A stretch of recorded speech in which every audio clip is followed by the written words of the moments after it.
Kathleen, 63, was the caregiver for her mother and a 75-year-old partner who was suffering from dementia. Upon her mother's death, Kathleen and her partner were evicted from their apartment. After my mom passed, I had nowhere to go.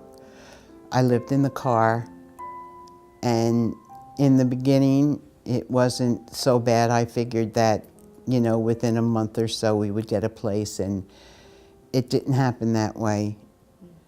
The feeling of living that way is horrifying, because if after we paid our bills, half the money was gone, and there was days, like 4 or 5 days, that we never ate. You know, never had something to drink.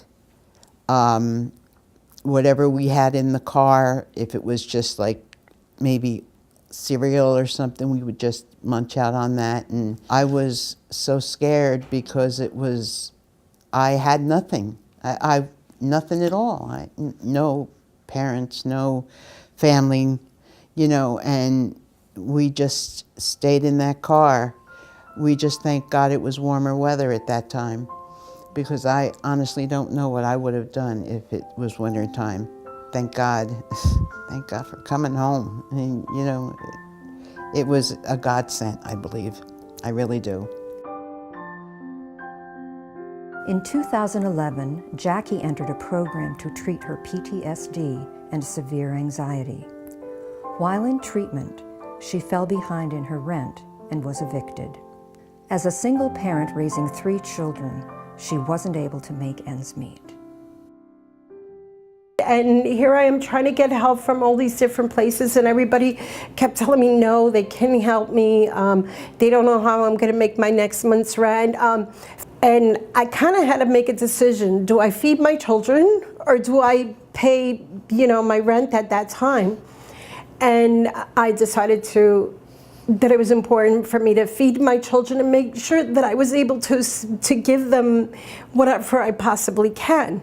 I was so persistent about making sure that everything that I had worked for wasn't going to fall apart again, because I had that hope, because I had that determination that my children were so worth, you know, and even myself so worth fighting for.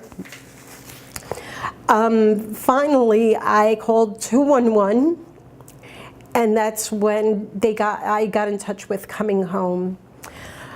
I was able to get, you know, my apartment. I was able to pretty much, you know, get that second chance, you know, that I so desperately needed, because just making a home for my children and for myself, you know, a place that we can walk into and we could say, oh, this is ours, you know, and not have to worry that anybody's going to take it away. I heard so many no's, you know, but in those no's, I always had that hope that there's got to be a place out there that can help me. There has to be a place. And Coming Home was that place for me, you know, and everything just happened to fall into place, you know, so I'm very grateful. It's time to rethink homelessness. In the past year, more than 2,000 people were homeless in Middlesex County. More than 60 were families. 524 were children. These are our neighbors who, through no fault of their own, have fallen on hard times. Coming Home has a plan to end all homelessness in Middlesex County. Please help. Go to our website and volunteer, or make a tax-deductible donation. Thank you.